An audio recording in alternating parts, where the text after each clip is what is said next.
சாரோனின் ரோஜாவே, பள்ளத்தாக்கின் லீலியே, உள்ளத்தின் நேசமே,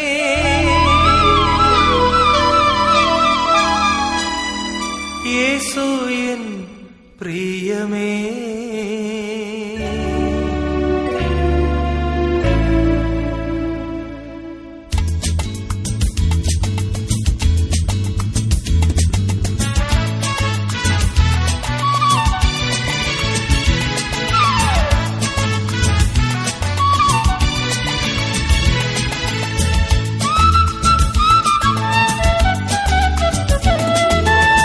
சாரோனின் ரோஜாவே, பள்ளத்தாக்கின் லீலியே, உள்ளத்தின் நேசமே, இயேசு என் பிரியமே. சாரோனின் ரோஜாவே, பள்ளத்தாக்கின் லீலியே, உள்ளத்தின் நேசமே, இயேசு என் பிரியமே.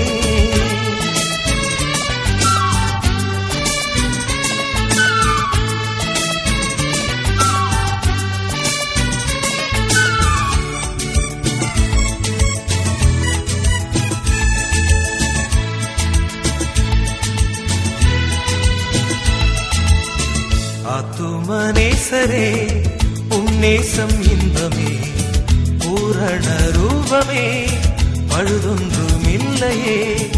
ஆத்துமநேசரே, உன்னேசம் இன்பமே, பூரண ரூபமே, பழுதொன்றுமில்லையே. சாரோனின் ரோஜாவே, பள்ளத்தாக்கின் லீலியே, உள்ளத்தின் நேசமே, இயேசு என் பிரியமே. கர்த்தருடைய நாமத்துக்கு ஸ்தோத்திரம் உண்டாவதாக. பாஸ்டர் சார்லஸ் ஆரோன் ஐயா, அவர் தான் வந்து என்னுடைய ஆவிக்குரிய தகப்பன். அவர் வந்து பார்த்திங்கன்னா இந்த நாளில் வந்து பார்த்திங்கன்னா ஏப்ரல் 2 அவர் வந்து பரலோகத்துக்கு சென்று இளைப்பாறுதலுக்கு உட்பட்டார். இது வந்து 3வது வருஷம். அவர் வந்து இருக்கும்போது பார்த்திங்கன்னா சர்ச்சுக்கு போகிறது வர்றது இப்படி தான் இருந்தேன். என்ன தான் ஊழியம் செஞ்சாலும் பாஸ்டர் ஐயாவுடைய வேல்யூ வந்து கொஞ்சம் பார்த்திங்கன்னா தெரியல. ஒரு சில விஷயத்தெல்லாம் ஒரு ரொம்ப இதுதான் அப்படின்னு சொல்லிட்டு கண்டிப்பாக பேசினார். நிறைய பிரசங்கம் பார்த்திங்கன்னா எனக்கு அந்த கண்டிப்பான பிரசங்கங்கள் வந்து பார்த்திங்கன்னா புரியாமலே போயிடுச்சு. இப்போது அந்த பிரசங்கம் வந்து இப்போ தான் எனக்கு பார்த்திங்கன்னா பேசுது. அந்த வார்த்தைகள்லாம் இப்போ தான் எனக்கு பேசுது. பாஸ்டர் சொல்வார், நீங்கள் சபைக்கு வந்த உடனே பரிசுத்த ஆவியானவர் உங்களை நிரப்புவார். நீங்கள் வந்தீங்கன்னா உங்களை யாரும் ஆராதனை நடத்தவே தேவையில்லை. அப்படியே மலன்னு அப்படியே வந்து நீங்கள் அந்நிய பாஷை பேசுவீங்க அப்படின்னு அவர் சொல்லியிருக்கிறாரு. எனக்கு பார்த்திங்கன்னா அப்போது அந்த வேல்யூ வந்து தெரியல. பாஸ்டர் பேசின ஒரு சில விஷயங்கள்லாம் எனக்கு புரியவே இல்லை. இப்போ தான் அது எனக்கு தெரியுது. அதுக்கப்புறம் பாஸ்டர் வந்து ஒரு 7 வருஷத்துக்கு முன்னாடி ஆரம்பத்தில் நான் போகும்போதெல்லாம் பாஸ்டர் வந்து பாட்டு பாடுவாங்க அங்கே. அப்புறம் மியூசிக் டீம் இருக்கும். பார்த்திங்கன்னா ஏதாவது சின்னதாக மிஸ்டேக் பண்ணிட்டே பாஸ்டர் கோவப்படுவார். நான் நினச்சிப்பேன், சரி சின்னதாக மிஸ்டேக் பண்ணுறதுக்கு எதுக்கு பாஸ்டர் எப்படி கோவப்படுறாரு அப்படின்னு நினச்சிப்பேன். எனக்கு அப்போது அது தெரியல. ஏன்னா மியூசிக் டீம் வந்து அதுக்காகவே ப்ராக்டிஸ் பண்ணிட்டு தான் வருவாங்க. அப்போவும் அது வந்து ஏதாவது மிஸ் பண்ணிட்டாங்கன்னா பாஸ்டர் கோவப்பட்டு பார்த்துருக்கேன். அதுக்கப்புறம் பார்த்திங்கன்னா ஒரு 7 வருஷம் ஒரு கோவத்தெல்லாம் நிறைய குறைச்சி அதுக்கப்புறம் அவர் வந்து அந்த மாதிரி டென்ஷன் ஆகிறது கிடையாது. ஆனால் ஆரம்பத்தில் அவர் வந்து அந்த மாதிரி பாட்டு பாடும்போது கோவப்பட்டதை பார்த்துருக்கேன். இப்போ தான் அதனுடைய காரணம் என்னென்னு எனக்கு தெரிய வருது. என்னென்னா நம்ம நல்லா ப்ராக்டிஸ் பண்ணி போகும்போது அங்கே சின்ன மிஸ்டேக் பண்ணும்போது கூட, ஏன்னா விசுவாசிங்க கரெக்டாக பாடிக்கிறாங்க, கொயர் ஏதாவது மிஸ்டேக் பண்ணிடுறாங்க. ஸோ மியூசிக் டீமும் அதே நேரத்தில் அந்த மியூசிக் வந்து விசுவாசிகளுக்கு நல்லாவே தெரியுது.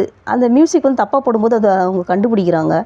இதெல்லாம் எப்போ நான் ஃபீல் பண்ணேன்னா, இப்போ நான் போகிற சபையில் தான் நான் ஃபீல் பண்ணேன். பாஸ்டர் வந்து எப்போவுமே நல்லா ஜெபம் பண்ணி ஆண்டவருக்கு பெஸ்ட்டு கொடுக்கணும்னு நினைப்பார்.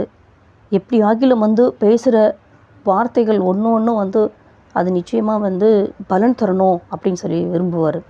பாஸ்டர் எப்போவுமே, நான் மெசேஜை குக் பண்ணிட்டு வந்தது உங்களுக்கு பிடிச்சிருக்கா, நான் அப்படியே எடுத்துகிட்டு வந்து கொடுத்தா அது நல்லா இருக்காது, நான் நல்லா குக் பண்ணி எடுத்துகிட்டு வந்திருக்கேனா அப்படின்னு கேட்டிருக்காரு. ஸோ எனக்கு அது ஞாபகம் இருக்குது.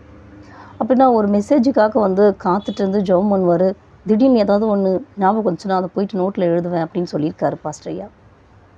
அதெல்லாம் பார்த்திங்கன்னா எனக்கு இப்போ ஞாபகம் வருது.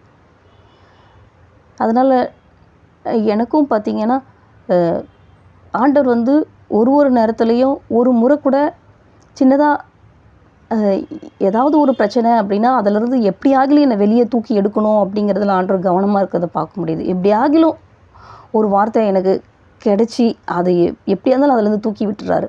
அதனால் நானும் இப்போ நான் ஊழியம் செய்யும்போது நான் பெஸ்ட்டை கொடுக்கணும் அப்படின்னு நினைக்கிறேன்.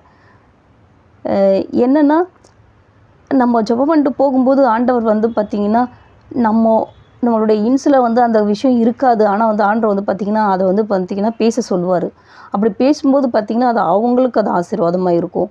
ஆனால் கொடுக்கும்போது அந்த வார்த்தையை கொஞ்சம் பேசுகிறதுக்கு அந்த நேரத்துக்கும் ரொம்ப கஷ்டமாக இருக்கும். ஏன்னா அந்த வசனம் நமக்கு பாதி தெரியும், மீதி தெரியவே தெரியாது.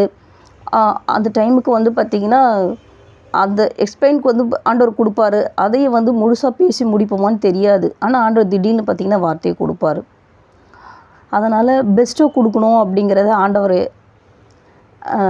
பாஸ்டரையா வந்து பெஸ்ட்டை வந்து ஆண்டவருக்கு வந்து ஊழியம் வந்து பெஸ்ட்டாக செய்யணும் அப்படின்னு நினைப்பார். அதே போல் நானும் வந்து எப்போவுமே ஆண்டர்கிட்டேருந்து எந்த ஒரு காரியத்தையும் பெஸ்ட்டாக வேணும்னு தான் கேட்பேன். அதே போல் நானும் ஆண்டருக்கு ஊழியம் செய்யும்போது பெஸ்ட்டாக கொடுக்கணுன்னு தான் விரும்புவேன். என்னால் எந்த அளவுக்கு முடியுமோ அந்தளவுக்கு பெஸ்ட்டை கொடுக்க விரும்புவேன். அது என்னுடைய வேலையாகட்டும், என்னுடைய வந்து எந்த விஷயத்த நான் செஞ்சாலுமே பெஸ்ட்டை கொடுக்கணும் அப்படி தான் நான் விரும்புவேன். எனக்கு என்ன நாலேஜ் இருக்கோ அந்த நாலேஜ் படி நான் அதை வந்து அதுக்காக நான் செயல்படுவேன். ஆனால் என்னுடைய நாலேஜை தாண்டி ஆண்டவர் வந்து பார்த்திங்கன்னா என்னை பயன்படுத்துவார்.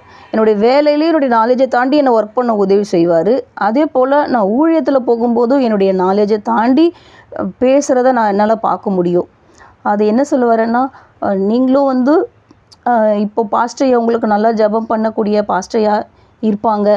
அவங்களெலாம் நீங்கள் மிஸ் பண்ணிட்டீங்க அப்படின்னா அதுக்கப்புறம் பார்த்திங்கன்னா வருத்தமாக இருக்கும். நமக்கு நல்ல ஒரு போதகரை இழந்துட்டோம் அப்படி சொல்லிட்டு வருத்தமாக இருக்கும். இப்போ பாஸ்டர் வந்து என்னுடைய ஆவிக்குரிய தகப்பன் பாஸ்டர் சார்லஸ் ஆரோன் ஐயா இருக்கும்போது எனக்காக அவர் ஜெபம் பண்ணார். என்னென்னா சீஷர்கள் போய் இயேசுப்பாட்ட கேள்வி கேட்குற மாதிரி, என்ன உங்கள் சீஷர்கள் உபவாசிக்க மாட்டார்களா அப்படின்னு கேள்வி கேட்கும்போது, நான் இருக்கிறேன் அதனால் அவங்க உபவாசிக்கலை, நான் போன பின்பு அவங்க உபவாசிப்பாங்க அப்படின்னு அவர் சொல்லுவார். நான் அதை இப்போ நினச்சி நான் ஃபீல் பண்ணுறேன். அதை நான் நினச்சி நான் நிறைய முறை அழுதுருக்கேன். ஏன்னா பாஸ்டரே இருக்கும்போது என்னுடைய ஜெபம்லாம் ரொம்ப கம்மியாக தான் இருந்துச்சு. எனக்கு ஜெபம் பண்ண அவர் இருந்தார். பட் ஆனால் இப்போ அவர் இல்லை. அதனால் நான் ஜெபம் பண்ண வேண்டியதாக இருக்குது. அதனால் இந்த முறையும் மிஸ் பண்ணுறதா இல்லை. இப்படியே காலத்தை ஓட்டாதபடிக்கு நான் வந்து ஆண்டவர் வந்து என்னை கொண்டு என்ன சித்தம் வச்சுருக்காரோ அதை நான் செய்ய விரும்புகிறேன். ஏன்னா பாஸ்டரையா அவருடைய இருக்கிற பலத்தில் அவர் ஊழியம் செஞ்சுட்டு அவர் வந்து இளைப்பாறுதல் போயிட்டார். அவருடைய ஊழியத்தை அவர் செஞ்சு முடிச்சிட்டாரு. ஆனால் என்னுடைய ஊழியத்தை நான் செஞ்சு முடிக்கணும்ல. அதுக்காக என்னால் ஆன மட்டும் நான் செயல்பட விரும்புகிறேன். நிறைய நேரத்தில் இதில் நிறைய ஃபெயிலியர் தான் பார்த்திங்கன்னா. ஒரு சில நேரத்தில் நம்ம எதிர்பார்த்த அளவுக்கு எதுவும் செய்ய முடியாமல் போயிடும். ஆனால் ஒரு சில நேரத்தில் நாம் எதிர்பார்க்காத அளவுக்கு ஆண்டவர் பயன்படுத்துவார். ஆனால் எப்படி வேணாலும் நடக்கலாம். ஆனால் ஒன்று மட்டும்தான் நிஜம், ஆண்டவர் பயன்படுத்தணும்னு நினச்சிட்டான்னா நிச்சயமாக பயன்படுத்துவார். கர்த்தர் நாமம் மாத்திரம் மகிமைப்படட்டும். கர்த்தர் தாமே ஆசீர்வதிப்பாராக. ஆண்டவர் வந்து முழுசாக வந்து என்னென்னா ஒருத்தரையும் ஆண்டவர் வந்து சும்மா சாதாரணமாக பார்க்குற தேவன் கிடையாது. தனக்கு ஆண்டவர் என்ன கொடுத்துருக்குறாரு அந்த திறமைகளை பயன்படுத்தணும், அநேக ஆத்துமாக்கள் ரட்சிப்புக்குள்ளே நடத்தணும் அப்படி சொல்லிட்டு ஆண்டவர் விரும்புகிறார். கர்த்தர் தாமே இந்த நாளில் கர்த்தர் தாமே எல்லாரையும் ஆசீர்வதிப்பாராக. ஆமீன். கர்த்தர் நாமம் மாத்திரம் மகிமைப்படட்டும்.